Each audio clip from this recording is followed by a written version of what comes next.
Ingrid, tell me when we can start.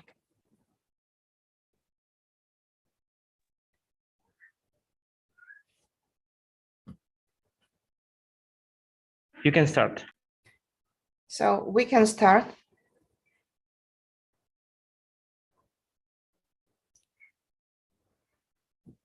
Dear friends and colleagues, I'm really happy to see everybody, and I would like to start our wonderful webinar together with Dr. Felipe Chivas Ortiz as international leaders of the Global UNESCO Media and Information Literate Cities project.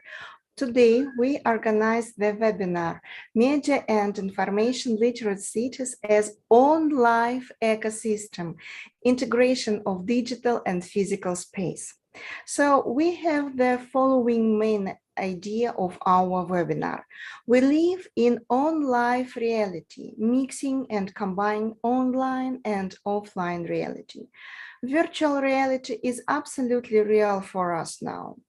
During this webinar, we would like to discuss how we can integrate digital and physical space in the urban space based on the media and information literate city concept. How can we use media and information literacy in urban digital and media space? What risks and opportunities do give us OnLife reality in urban media and digital space? If we speak about the OnLife reality, I would like to say that this term was suggested practically more than 10 years ago by Italian researcher Luciano Floridi.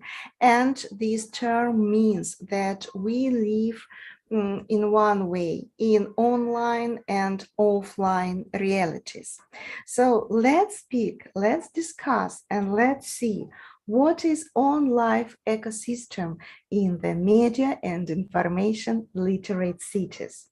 And of course, with great pleasure, I would like to introduce our wonderful speakers.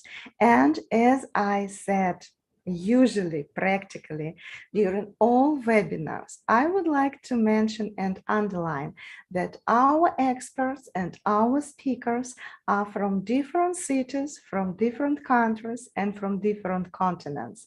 So in this way, I would like to underline again that media and information literacy and UNESCO can combine people, concepts, approaches from absolutely different countries, different continents, and different cities. So now I would like to introduce our wonderful speakers. Professor Miguel Angel Perez, Mexico. Dr. Dinesh Babu, India. Dr. Fei Land, United Kingdom. And Dr. Professor Rita de Cassia Marques Lima de Castro. She is from Brazil, and it seems to me that she will be some later.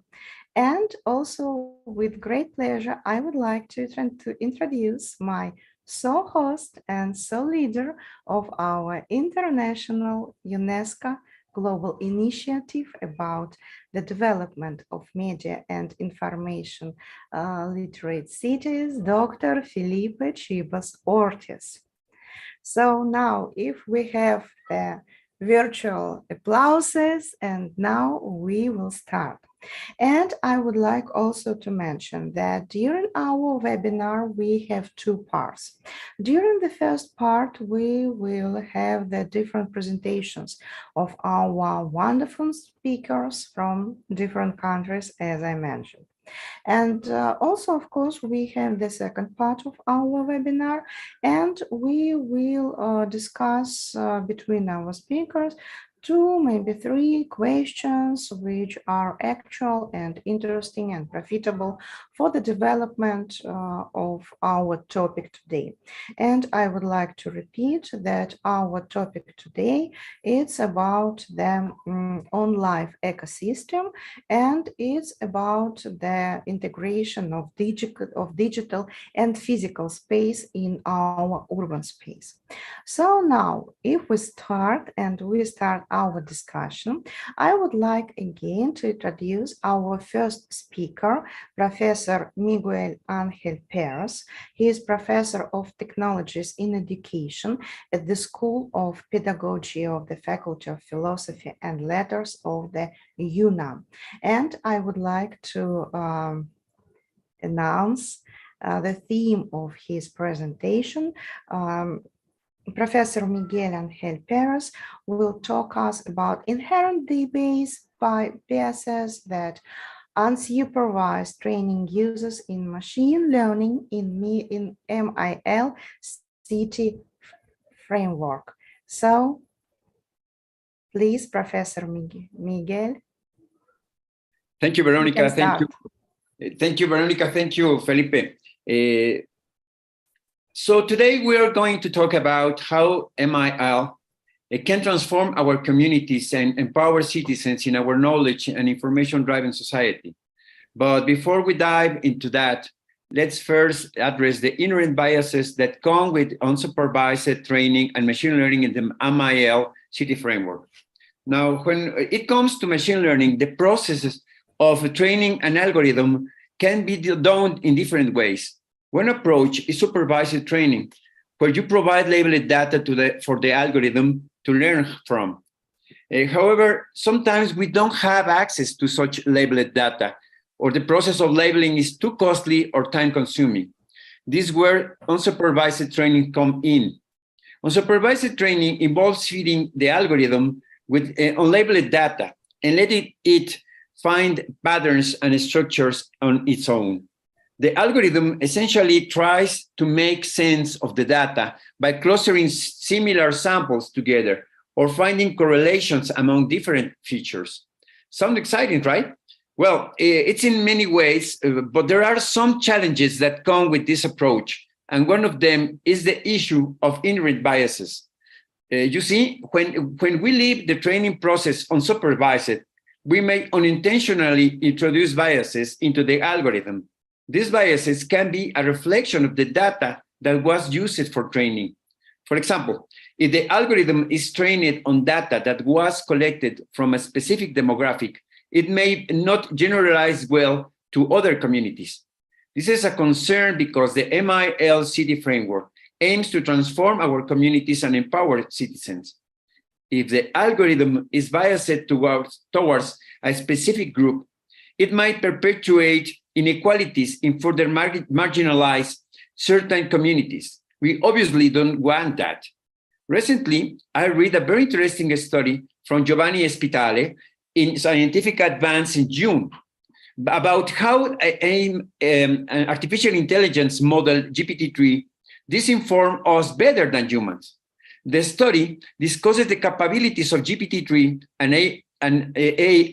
an artificial intelligence model developed by OpenAI, and its potential implications for generating both accurate information and disinformation. The study aimed to evaluate whether humans can distinguish between tweets written by GPT-3 and real Twitter users, as well as determine the credibility of the information provided. The issue was analyzed by Ryan Williams in the Technology Review in the June also. Williams mentioned that people were less than 3% likely to spot false tweets generated by artificial intelligence than those written by humans, based in the Spitale study. The study found that GPT-3 can produce both accurate information and compelling disinformation. In comparison to humans, GPT-3 was able to generate information that was easier to understand. However, humans were unable to distinguish between tweets generated by GPT-3 and those written by real users. The text acknowledged the concerns surrounding the potential misuse of artificial intelligence, particularly in the context of the ongoing infodemic and the circulation of fake news and disinformation. The release of advanced artificial intelligence text generators like GPT-3 coincides with this problem and raises questions about the impact of AI-generated content on people's comprehension of information. The study raises concerns about the potential misuse of artificial intelligence generated content for disinformation campaigns, political campaigns, and emphasize the need of developing tools to identify and combat disinformation effectively. So what can we do to tackle this challenge? One solution is to ensure that the training data is diverse and representative of the community we want to serve. By including data from their various demographics and perspectives, we can reduce the risk of biased outcomes. This means actively seeking out and collecting data from underrepresented communities so the algorithm doesn't favor one group over another. It's also important to regularly evaluate the performance of the algorithm and identify any biased patterns that may have emerged. This can be done by analyzing the predictions and comparing them to the ground truth data. If there are significant discrepancies of unfair outcomes, it's a sign that bias might be present and adjustments need to be made.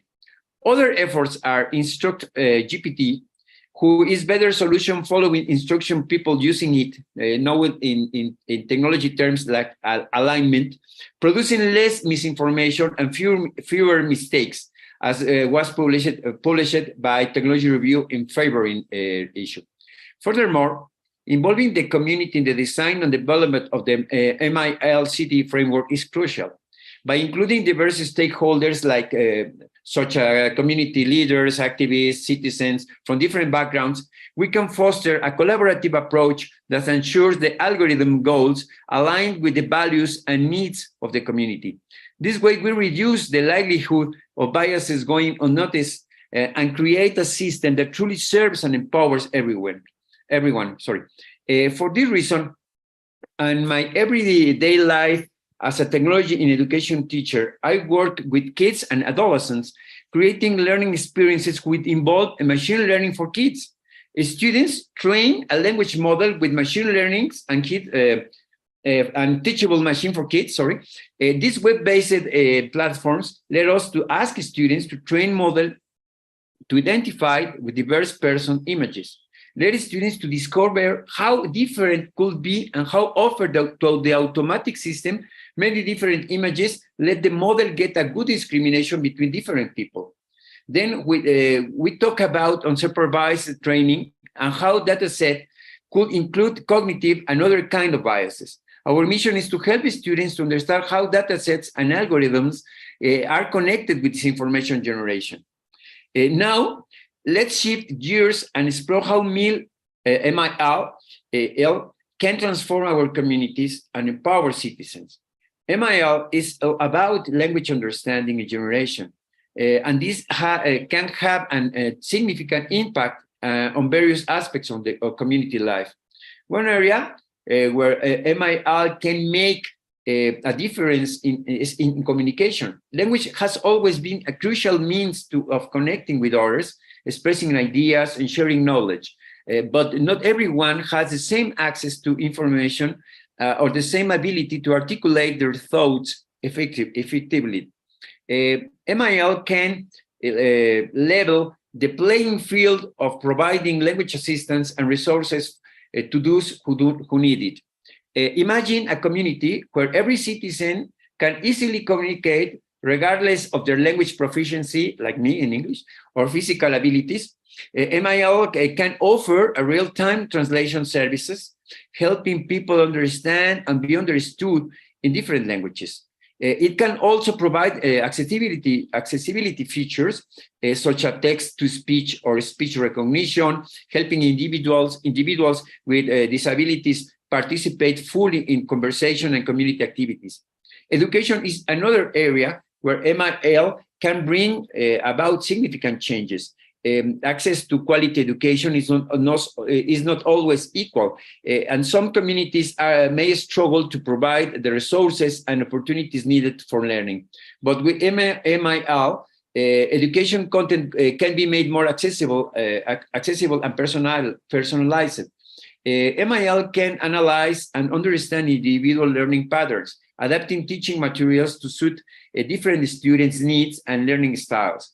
This personalized approach can improve learning outcomes, making education more engaging and effective for everyone. It can also bridge language barriers, offering educational content in multiple languages, and so no one is left behind due to the linguistic differences. But it's not just about individuals. MIL can also contribute to community development and decision-making processes. By analyzing large amounts of data, MIL can identify patterns and trends that may not be immediately apparent to humans. This can help city planners, policymakers, and community leaders make more informed decisions that are grounded in the data-driven insights. But data sets and algorithm coding, who are the essential of artificial intelligence, must be part of our community's media information literacies. As been seen, MIL has the potential to transform our communities and empower citizens across various domains as education. But it's essential to recognize the challenges that come with unsupervised training and the biases that can be introduced with artificial intelligence everyday use. By actively addressing these challenges, involving the community education and promoting transparency and accountability, we can harness the power of MIL in a way that truly benefits everyone in our knowledge and information-driven society. That's it. We explored how MIL can empower citizens and inform communities by addressing biases in machine learning, help kids to understand how artificial intelligence is built, then they can understand how media and internet must be analyzed before we could be integrated as part of our time, our world, producing effects in our everyday life, in our own life. Thank you very much. Thank you so much, Professor Miguel. I would like to mention that it's a very interesting idea that language is a tool of understanding the generation. It's the first thing, which is really very important. And also, I would like to mention for my leader of the initiative, Dr. Filippo Civosorte. So you see, ChatGPT practically jumps from the webinar to the webinar. And it seems to me that it's necessary to prepare one new webinar about the ChatGPT as a hero of our time just now. It's very, of course, I understand that it's very popular, fashionable, practical, of course, tool for the communication, for preparing text, for many things. And so, of course, it's very important. I agree with you, Professor Miguel, of course, that it's very important.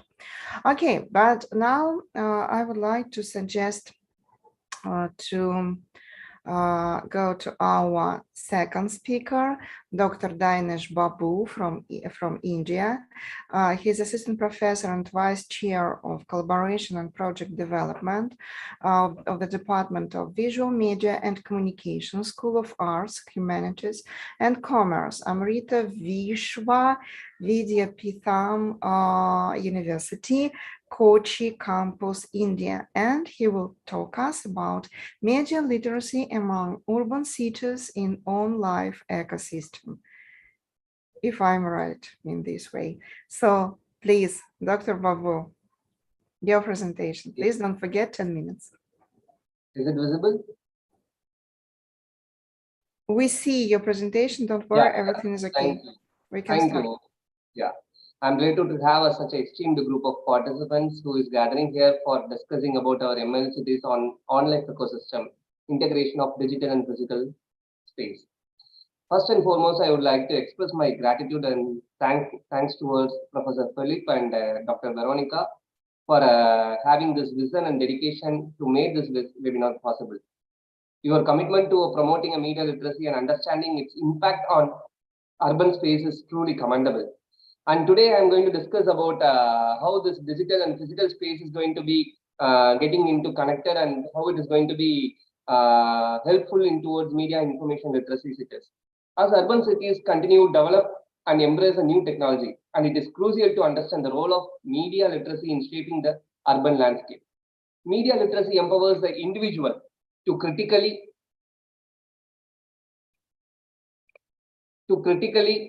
assess and create, analyze, evaluate, and create a media content which enabling them to navigate the digital and physical urban space with confidence and awareness.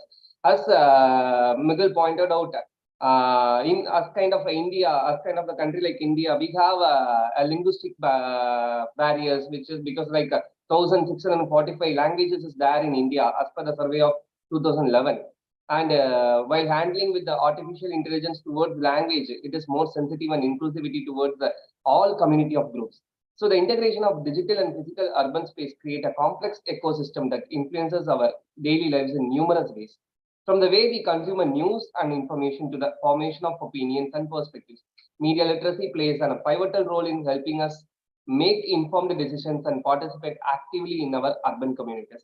Um, Towards this, I'm going to discuss more about the various aspects of media literacy, examining its significance with the urban cities, and exploring the challenges and opportunities, and highlighting the successful initiatives which is happening in the world positive to impact urban communities towards media and information literacy.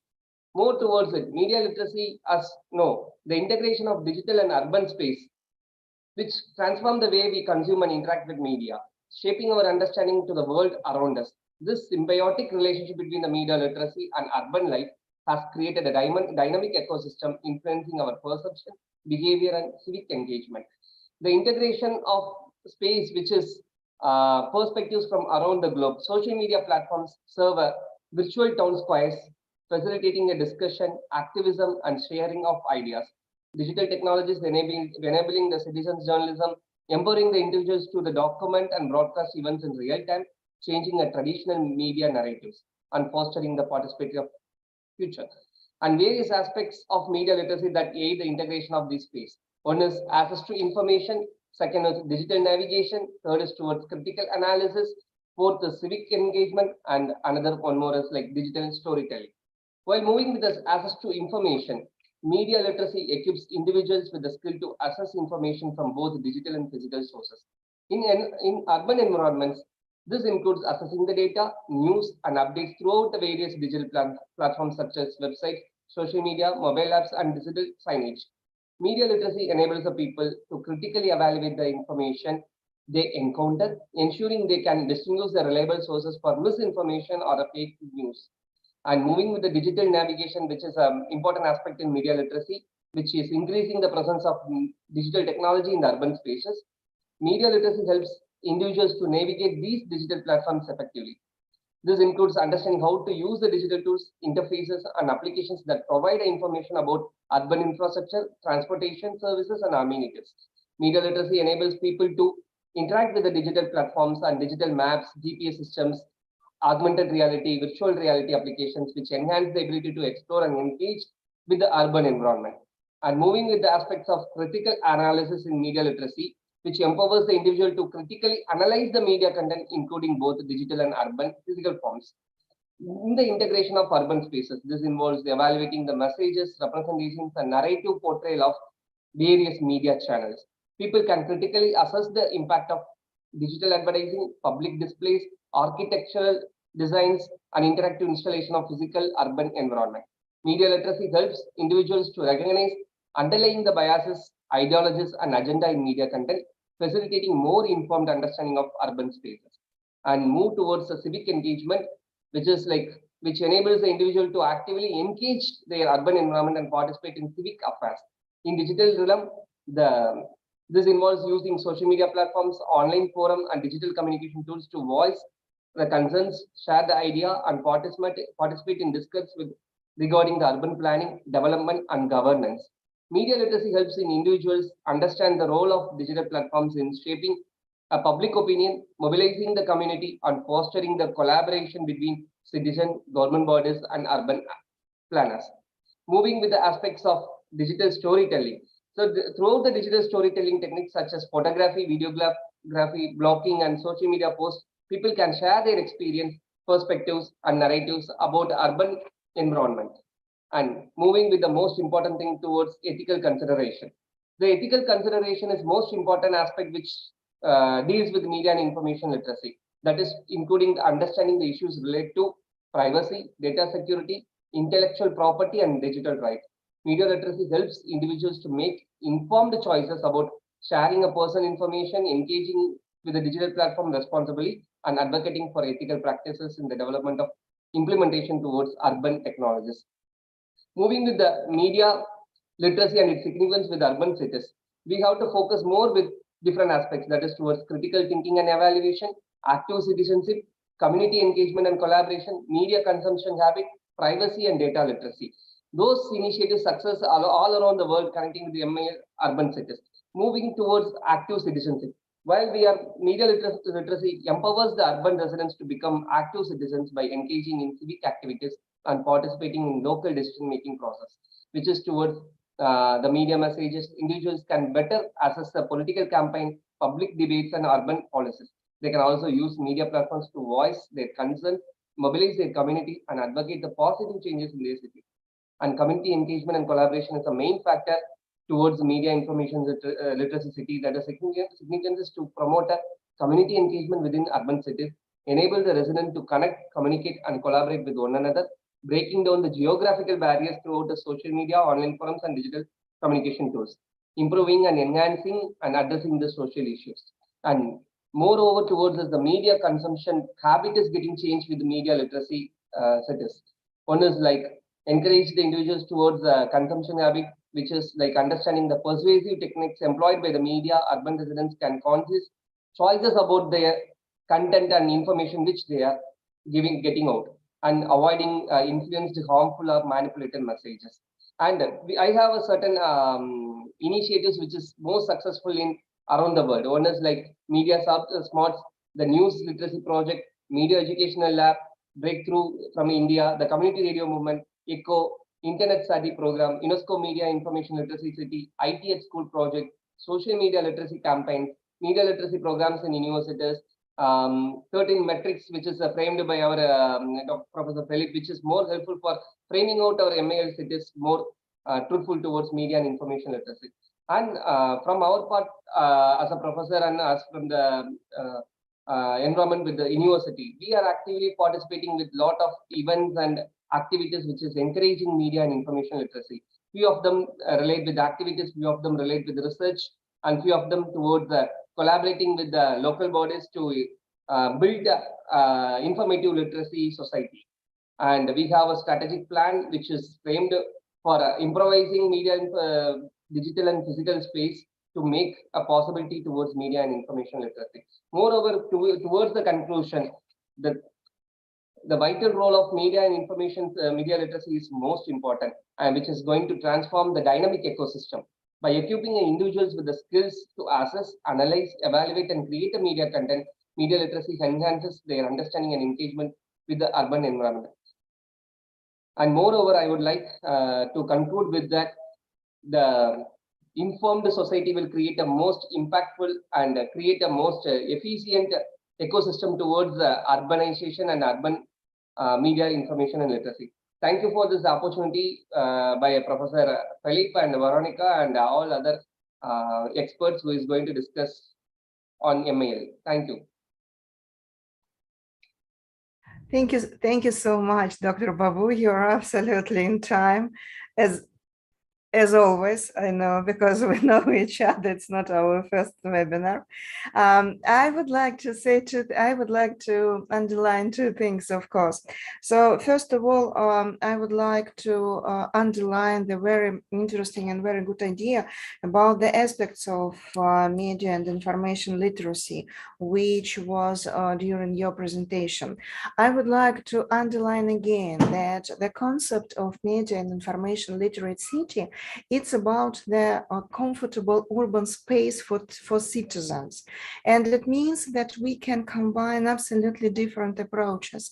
And also it's necessary to see so many different spaces and combine different approaches for understanding how can we make the life of our citizens very comfortable. And also, as in Professor Philippe and our mutual works, for example, we wrote about the different indicators and metrics in absolutely different spaces. We have 13 different spaces in which we can analyze these modern media urban space.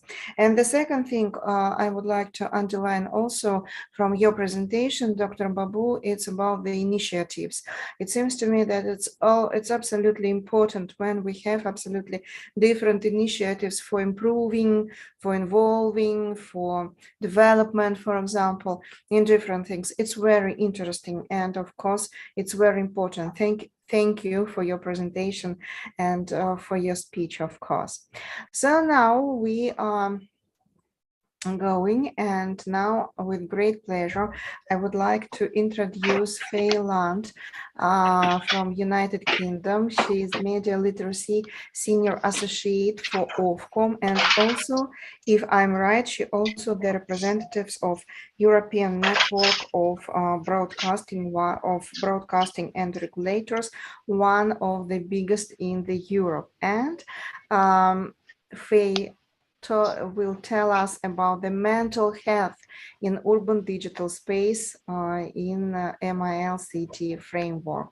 So please, Faye, your presentation. Thank you so much. Thank you so much, Veronica, and thank you for having me. As you've already mentioned, I'm here as a representative of Ofcom, which is the UK's regulator for the telecoms industry, including we're about to have responsibility for regulating online safety as well. We have had media literacy responsibilities for a really long time, for 20 years. And in that time, we have done lots of research, which we still do, but we're also looking at different ways, which I think overlap very closely with the Mill Cities initiative that we're talking about today. We talk about engaging with the media literacy sector. We talk about making sure that platforms are taking responsibility. We talk about community initiatives. Thank you, Dr. Babu, you couldn't have set this up better for me. And we talk about evaluation as being critical, what works in media literacy. So in terms of the piece of work connected to mental health that I'd like to share today, we were really interested to have a look at the intersections between mental health and media literacy. I'm sure it's true.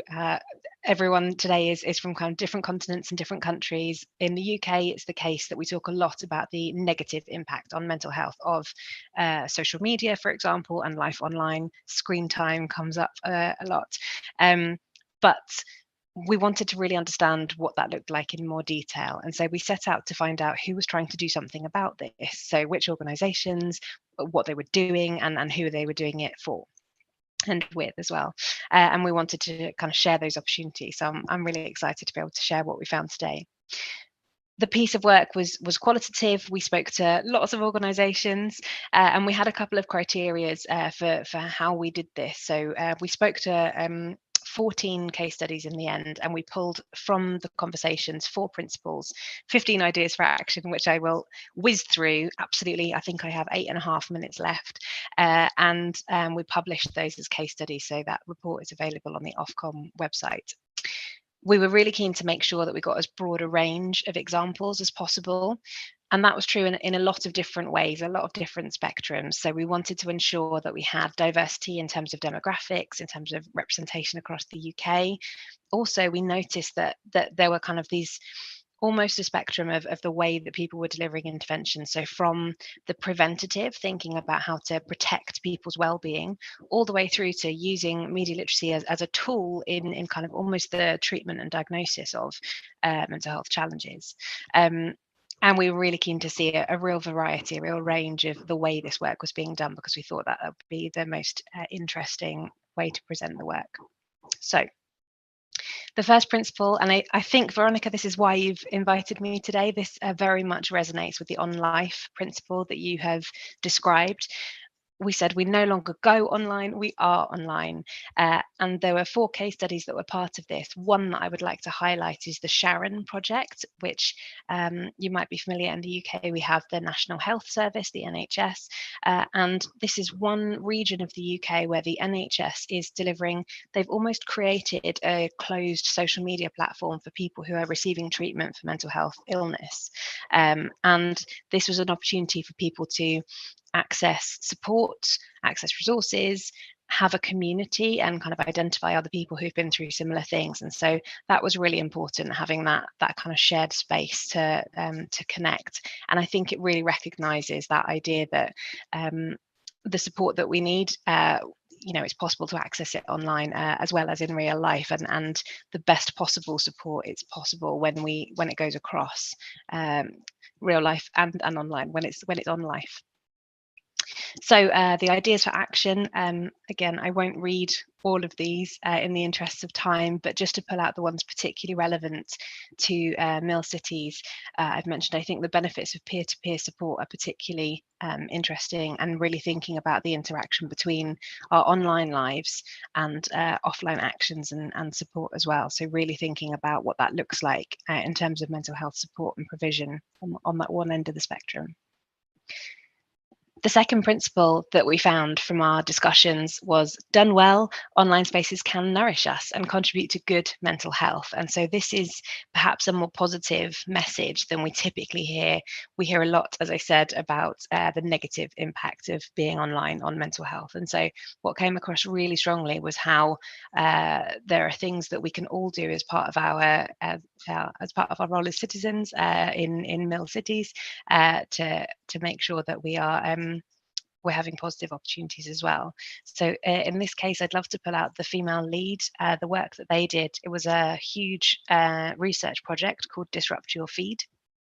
They worked with young women across the UK, and they looked at the impact that being online, being on social media was having on young women's well-being. So particularly thinking about how perhaps body image was affecting young women when they see unrealistic images online, and obviously kind of comparing that to how they look in real life, and feeling negatively about that. What was really interesting about this, in the Disrupt Your Feed project, they found that actually following personalities and people who are kind of aspirational women actually was able to start to flip this. I'm not going to claim that we can train the algorithms. I don't think that we can, but it was interesting, this idea of disrupting and kind of really challenging young women in particular to make sure that they were balancing their feeds and thinking very explicitly and carefully about who they were following, to make sure that they were kind of building that nurturing space as much as they were able to, as much as they had control to. And so in terms of our ideas for action for this area, we talked a lot about being able to promote positive influences online, especially to those who are at greater risk of being negatively affected. And I think perhaps that's a really interesting challenge for Mill Cities. How can we do that? How can we create those dedicated and tailored online spaces for people to engage freely with their mental health challenges, but also give them that sense of privacy and personal agency? Perhaps it's important to say, although we have used case studies to illustrate each of these principles, for many of the case studies, they actually worked across multiple principles, multiple ideas for action. We've kind of highlighted the ones where they fit most closely. The third principle was the most helpful approaches are led by the needs of the user. And I think this came up in Professor Mikael Ankel's presentation, where he was talking about the expertise of the user and being able to meet people where they are, being, again, a real challenge for Mill Cities. So really thinking about what it is that people need. So the Samaritans, for example, is a charity in the UK which supports people with very serious, it's a suicide prevention helpline most famously, but it's a mental health charity. And what they found in talking to people who had diagnosed mental illness was that often their psychologists, their counsellors, the professionals that they were working with were often not asking about behaviours online. And in a fabulous quote, someone just said, that would have been really useful if they'd have asked. Again, I think this relates to the OnLife principle that Veronica has introduced so brilliantly. And so in the Samaritans example, they were able to develop training and resources for mental health professionals to ensure that when they are treating people with diagnosed mental health problems, that they are able to consider both what's happening in the real world and also what's happening online, an OnLife approach. And so in terms of ideas for action, really thinking about this is key, treating experience as expertise. I think this has come up in both presentations already to some extent, really meeting people where they are and kind of thinking and empowering people to be able to engage with media literacy in the way that makes sense to them was absolutely key. And finally, because I have my eye on time, the fourth principle was that the pace of change is rapid and we are all learning as we go. I'm not going to mention ChatGPT, but I'm sure that's a good example. This technology is going to keep on changing, and it's okay that we don't know exactly what's happening. I think it's, you know, the skills and the behaviors that Dr. Babu outlined, they almost transcend technology in some ways. I think we can apply them in the context that we're operating in, regardless of the app that we're looking at, or which online space we're operating in. The really nice example we have for this one, the Social Switch project, was operating in schools across the north of England.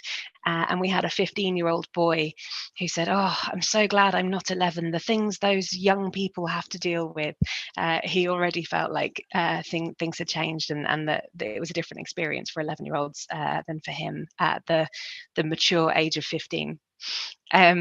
And so our ideas for action there, we're really about thinking about what support could be available, how we can kind of further research this connection between media literacy and mental health, but really thinking about who are the helpers.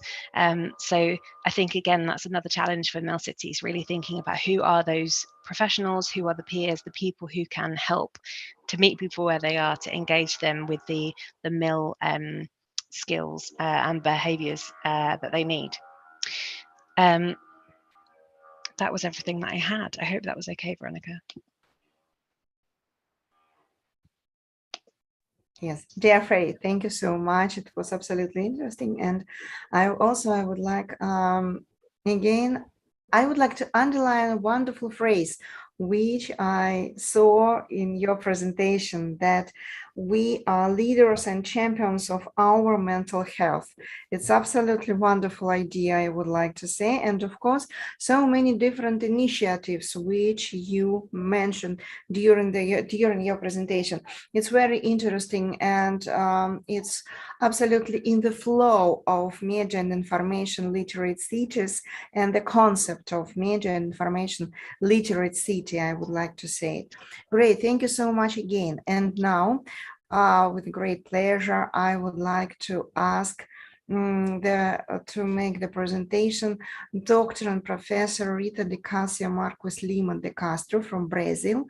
And also I would like to say that she's professor and researcher at ProLam USP. It's the graduate program in Latin American integration in São Paulo University.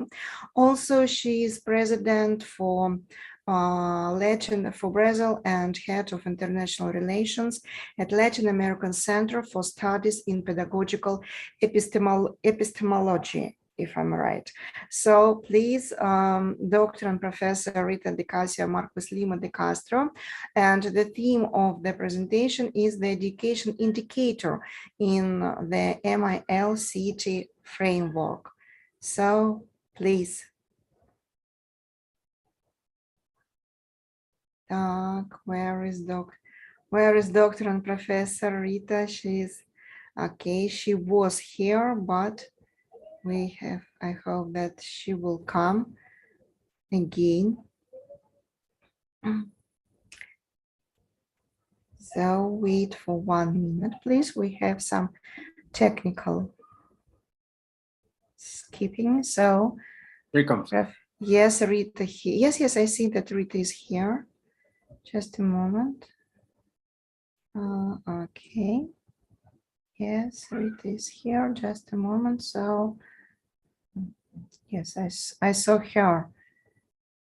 Yes. So dear Rita de Cassia Marques Lima de Castro. I'm really sorry. So it's your presentation, please. Yes, I will try presentation. Can you see? Yes, your presentation, please. We don't see it just now, unfortunately, but also be so kind, please switch on your video. Okay, we have the technical problems. That's normal with the internet connection. Let's wait for 1 minute, Filipa, yes? So, Professor Rita here, we see you and see your video. So now let's start. We had our third attempt. Yes, so please. Your presentation. You know, I will try again. If Yes, please. it's don't work, I okay. Yes, we Okay. yes, we see your presentation. So, thank you. But we have problems with your sound. Invite is okay.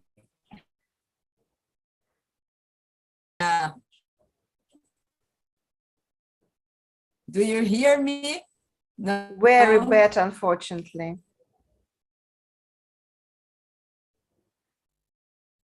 Okay, I understand. I will try again. And Okay. now, can you Yes. hear me? Yes, we hear you. Okay, so I will talk about the education. Okay, I will talk about the education indicator in the MIL series framework. And I invite all of you to think about cities. Cities are catalysts for social and civic participation, including critical engagement. And what's catalyst? Figuratively, is something that can start within your mind, it networks things and do it.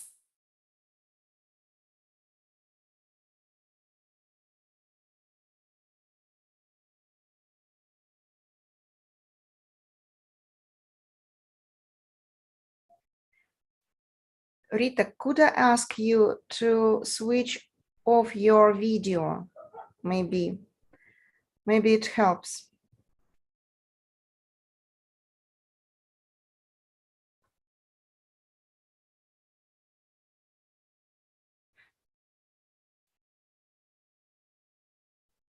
Rita, do you hear me?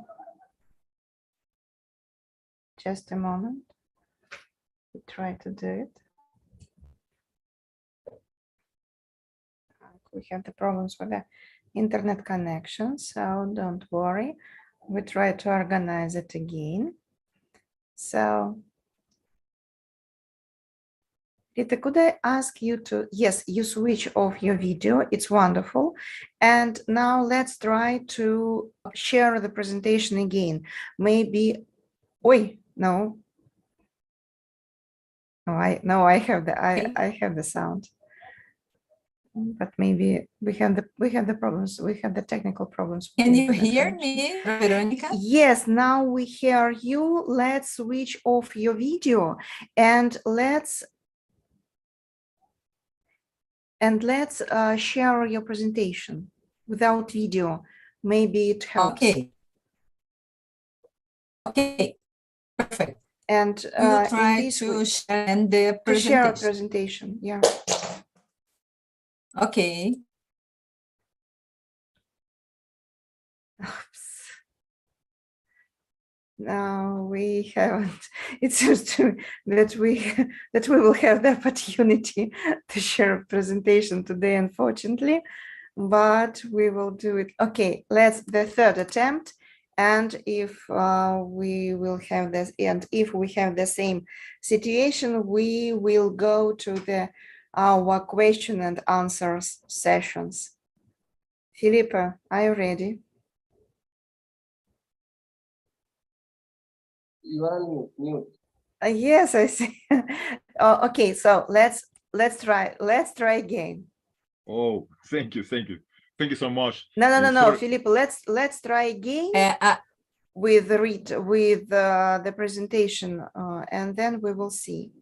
Okay, Так, okay. Okay, так, Rita, let's try again. Okay. Can you see? Just a moment. We hear you, but we don't see your presentation.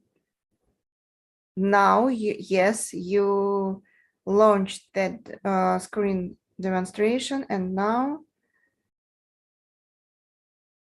yes, we see your presentation. Let's start again. Okay. I will try again. Yes, please. How we can connect all those things. How it's. I think it's important of the people. It is worth to remember that we can only have smart cities to have smart citizens.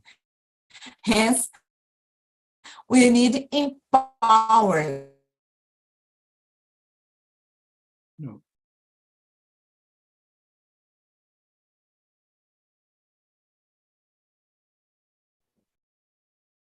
So Filippo, we have the problems with the internet connection and technical problems. So let's do the following. We go to the yes, to the question and answer session, and we will invite Rita again on our next webinar. Okay. For me, it's okay. Yes. Okay. Let's start. Let me suggest one idea. My dear friend and colleagues, we can she can try it without image. We can try. She can try without only with sound. Without we have, yes, but we have the problems with the sounds. It's the technical problems with the internet connection, you see, and the sound is yes.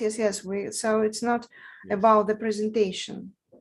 She is here yes now. Yes, I see. Rita, I suggest you the following. Maybe we can postpone your presentation on our next webinar. Unfortunately, we have the problems and technical problems with your internet connection.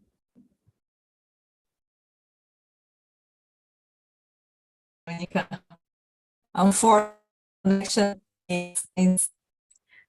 yes, yes, we have the problems with the technical problems with the internet connections, and we have the problems with your sound. We haven't problems with the presentation. So you see, may I suggest you to be our speaker during the next webinar, and we will discuss your presentation. Is it possible?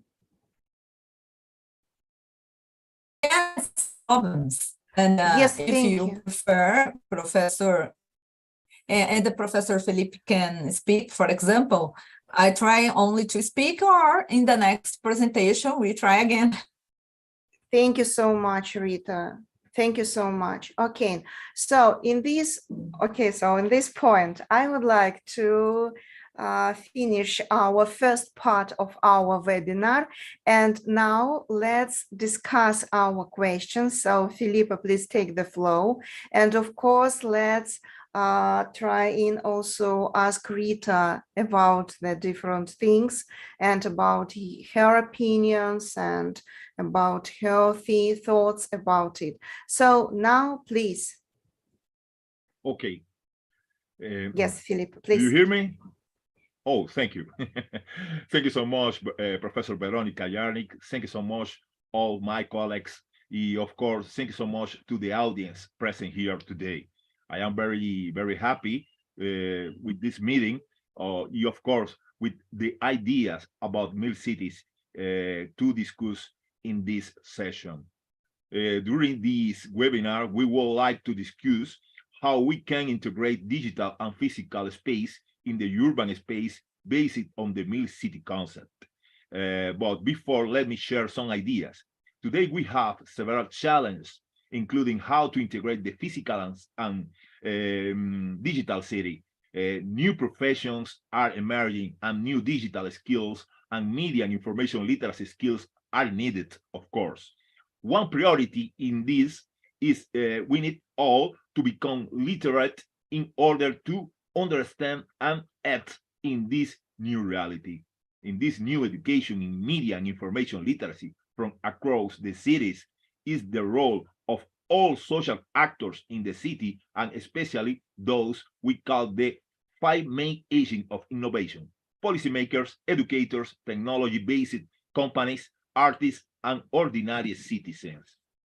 We must be careful because technology-based companies have taken the lead in this new construction of reality, and they needed all sectors of society to participate.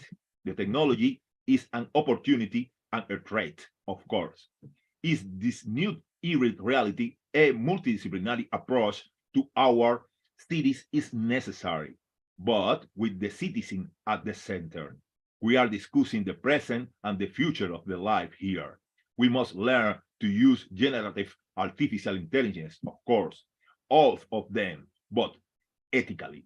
We propose for us this discussion.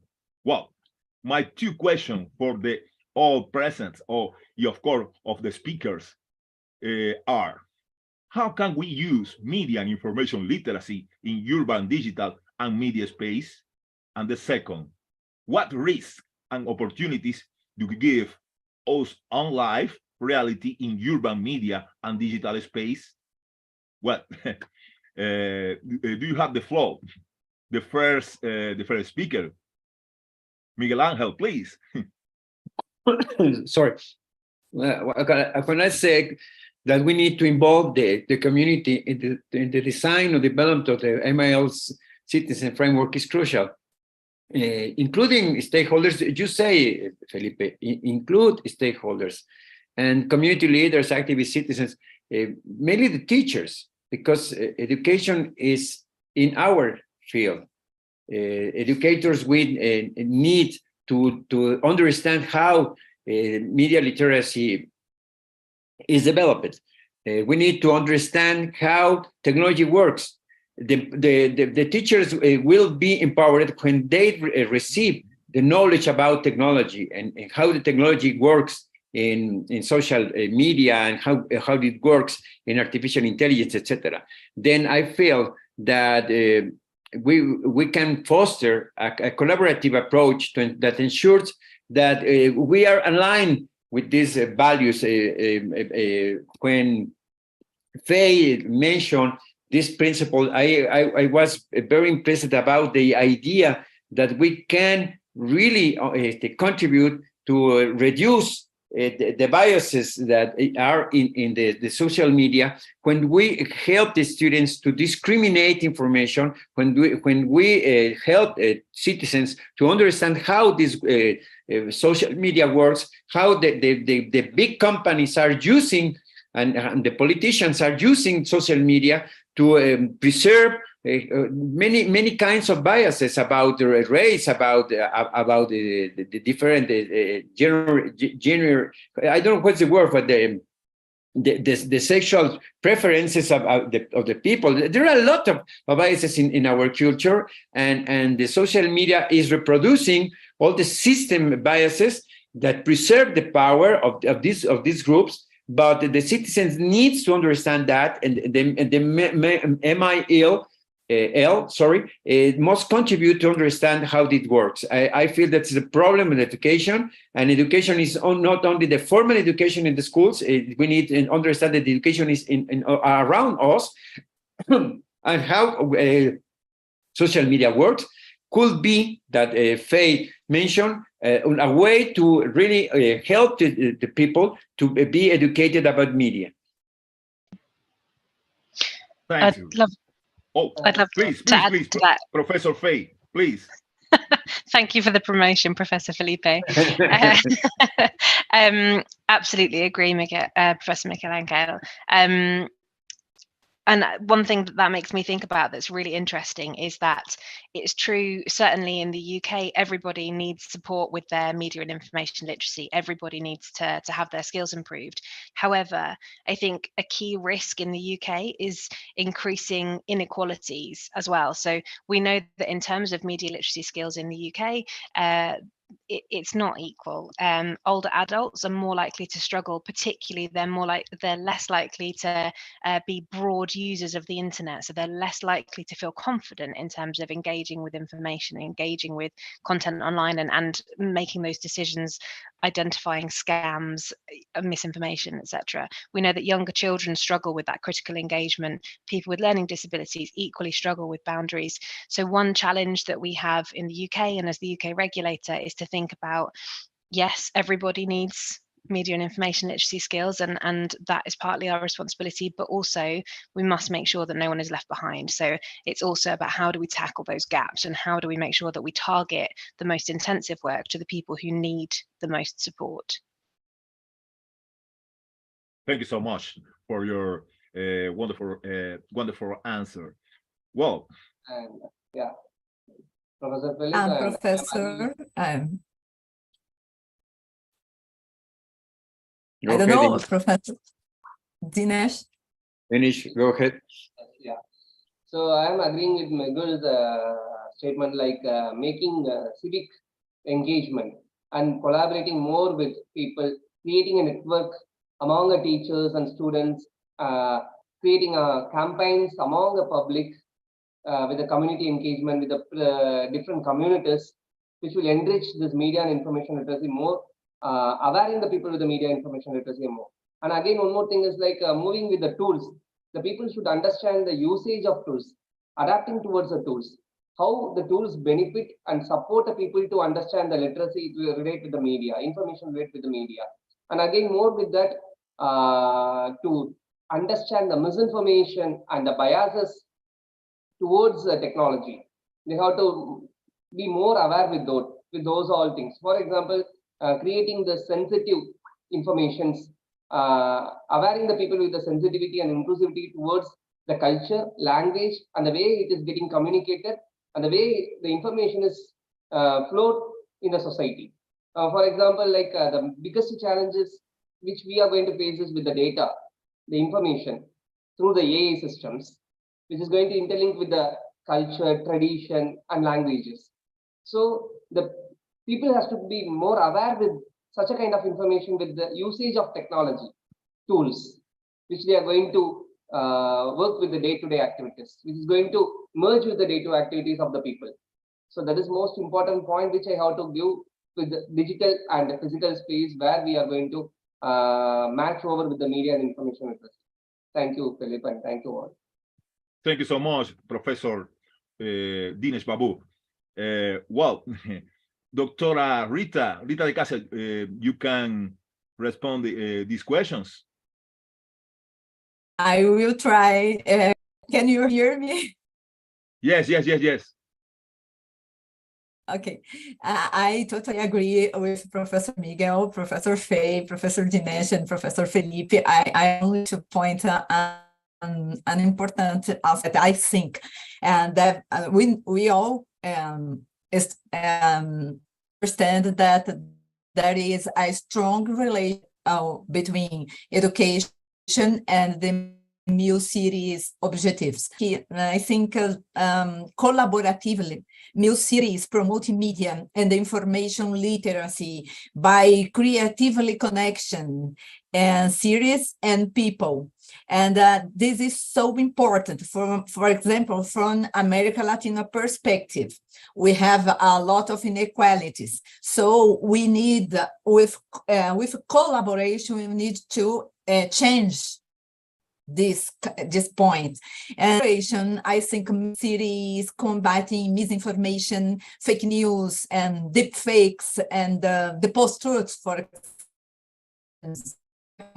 view, a possibility open-minded collaboration. And I think open-minded collaboration is a key, important key to change things, and respect and appreciation of difference. And education is the key for the skills needed for the citizen development expected by MUCITYs to become a reality, and to achieve the vision of the 23 agenda, and special, for example, the quality of education the reduced inequalities that Professor Fay talked about, and sustainable cities and communities, and in my point of view, to develop peace, justice institutions, because we need education to have a strong institution, you know.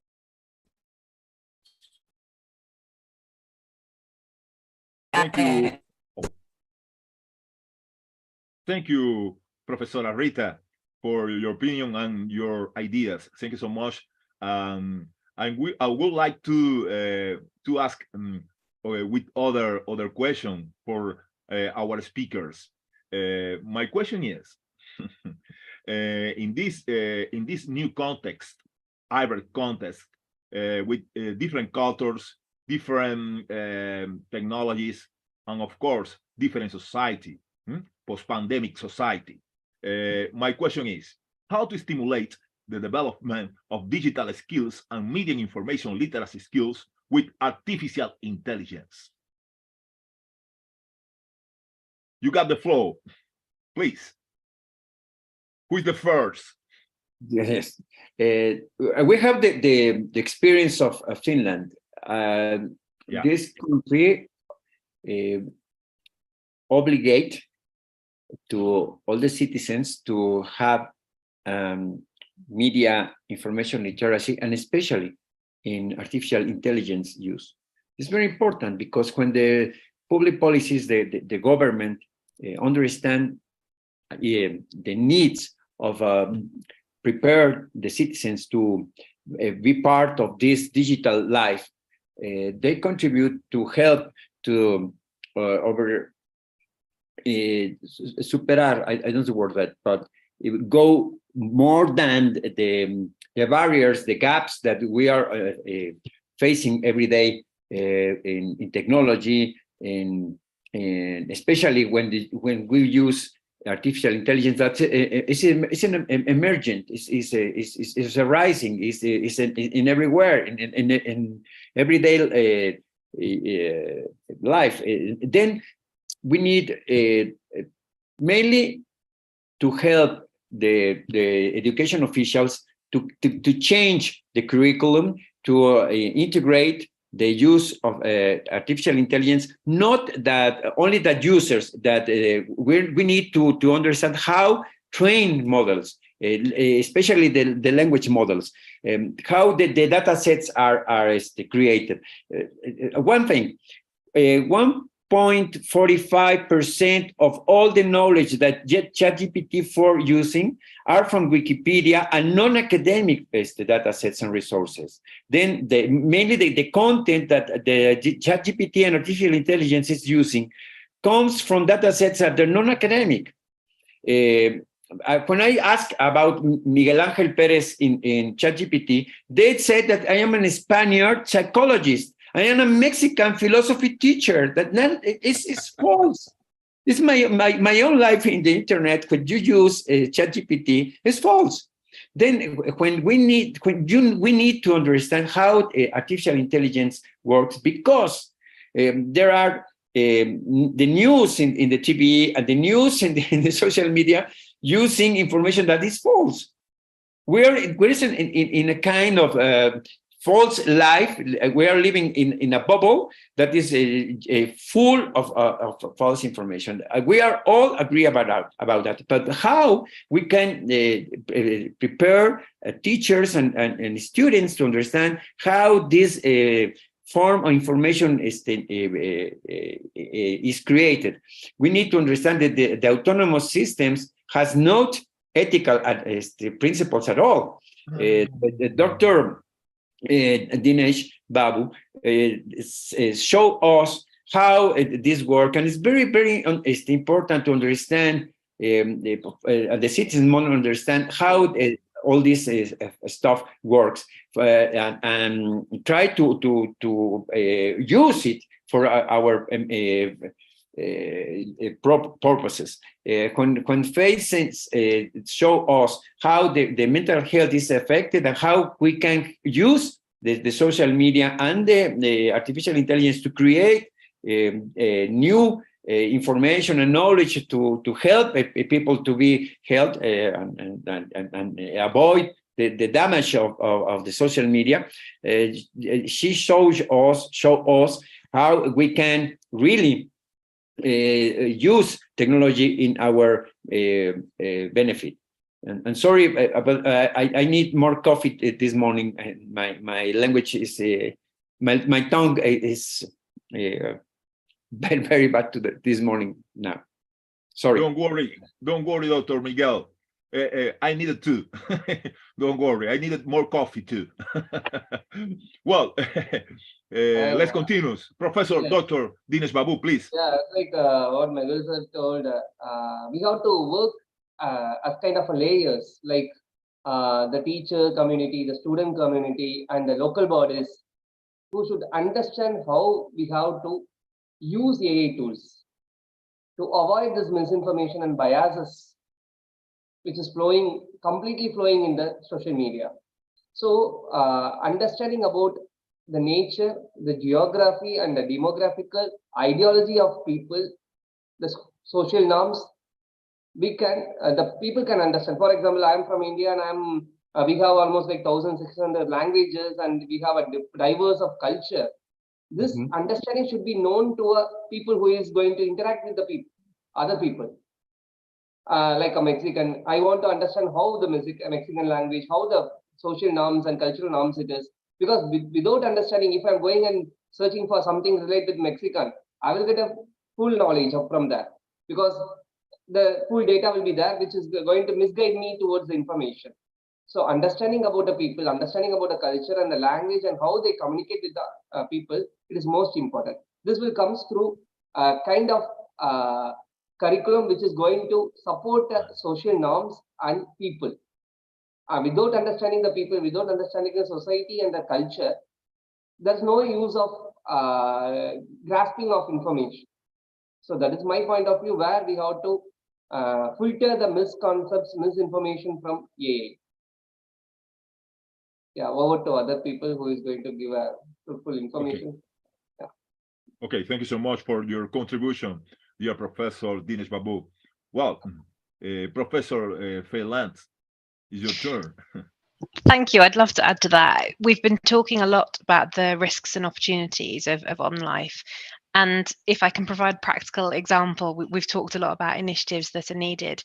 There were several initiatives we saw in doing the work on mental health, which used AI to provide really personalized responses in terms of mental health and wellbeing support. So there was a brilliant app which was run by the BBC, and that was it was for children and young people, and it would pop up with things like, oh, I can see that you've used a lot of negative emotions, is everything okay? And you know, we'll kind of ask questions and things like that. Similarly, there was a similar approach which children could kind of click through, you know, I'm feeling nervous and worried about climate change, or you know, other things that might be stressful in their life. And so, you know, these kind of tools, which I think are really helpful and provide this amazing opportunity for children to navigate a very personalized response. But what we heard consistently was that there comes a limit when actually, if somebody is in crisis, they reach a point where actually what they need is a real person to talk to. What they need is real life intervention. And so I think, you know, you asked us about those kind of concrete risks and opportunities, and that was a real clear example for me of a real opportunity for AI to provide such personalized support. But there was that limit, and actually, you know, how can people take responsibility and how can people take control and kind of step in at the point that that's needed? Thank you so much, Professor Fay. In general, I felt a consensus in your presentations. The consensus is, in my opinion, we need a new cities. This is a first, the first idea. But we need a new citizens. We need tools to transform the cities, to develop the cities. And in the consensus, I see two. One principal idea: we need the technologies, but with ethics. We need the technologies, but with the Other consensus. We need new cities, new citizens, but we need to new forms to transformation the education. We need to understanding a new understanding of the cities, that the problem is not only of education or communication or media. The problem or the challenge is the whole city and the all professors, enterprise, technologies. We need the all factors to transform the cities in this utopia, in this utopic city, but very necessary city, because we need the comfort, but we need to the happiness, of course, and we need sustainable cities, educative cities. We need healthy cities, like Dr. Fay says, talk about it. But that's my reason and my vision to the difference, the consensus of all of you. In my opinion, too, is we at this moment we are a mundial challenge, but we have here two different visions, different approach, because we have different countries, different continents, different cities, and each city have your own challenge, and the different cultures too have their own challenge. But in this general picture, we got to, like Professor Veronica Jarnik says, we have indicators, we have metrics, and indicators and metrics. We got share the information, experience, initiative about this, and we can construct together this new utopic city. That's my opinion about your wonderful contributions, and of course, I am very happy for this session. Thank you so much. Please, Veronica, is with you.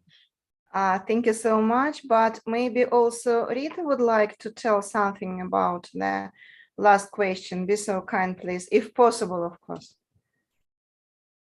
If you want it, Rita. Oh, yes, if you want. Dr. Veronica, I can try again to presentation, but if it's impossible, I send the presentation for you, and after, maybe we can you see?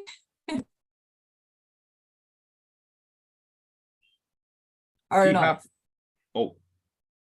Okay. No, unfortunately, we have the technical problems. So, okay. Yeah, no problems. But I only I'd like only to tell all of you that it was an honor to receive the invite for these presentations. Dr. Felipe, I think you can resume brilliantly what all participants could tell us today about education and new cities. And I'd like only to tell. Okay. Okay, so thank you so much. But also, I would like to add very shortly only three things. So, first of all, I would like to mention the following. When Felipe, you summarized now all these things and all the presentations, you told about the new citizens. I would like to say that it's impossible to find new citizens in any city. So it's for us, it's necessary maybe to change the mindset. if we speak about media and information literacy, if we speak about the mental health, for example, because no, you see, it's impossible to find new very good citizens and live in our ideal media and literate city. It's the first thing which I would like to add. And of course, I would like to thank you all our speakers. And I would like to mention the following. First of all, when Professor Miguel Angel Perez told about not only about the ChatGPT, but also I would like again to mention his absolutely wonderful idea. If we speak about the intercultural communication, for example, that language, it's a tool of the understanding of generation. It's very important. And by the way, it's very interesting because I'm the rep of X generation. For me, it's very interesting about what language can I show myself, for example, if we speak about the understanding of the generation. Also, I would like to mention again the idea of Dr. Dinesh Babu about the different aspects of media literacy. I would like to mention again that the concept of media and information literate city, it's the concept and the approach for the urban media space and for comfortable urban space at all. And we can, if we speak about the indicators and metrics, we speak about the education, we speak about media, as Faye, for example, showed during the, not only for presentation, but during her answer about the BBC practice and all these ways. So you see, in different ways, we have media space, we have educational space, we have intercultural space, we have city hall space, we have so many spaces which is combined in one point, which is media and information literate space. And it's very important, I would like to say. And also, of course, I would like to underline the different practices and initiatives about the media and information literacy development, practice and initiatives of mental health development, and so on and so forth. And very important idea of Faye when she told that we are leaders and champions of our mental health. It's absolutely wonderful idea, and I would like to mention it again during our webinars. So in this way, I would like to thank you all for your contribution for the development of media and information literacy city concept. And if we speak about the development of this UNESCO global initiative. So thank you so much. And we also, I would like to say that during this MIL talk, we are from different countries, we are from different continents, we are from different cities, but we have two things which join us together. It's media and information literacy or digital literacy and UNESCO Global Initiative for MIL City Development.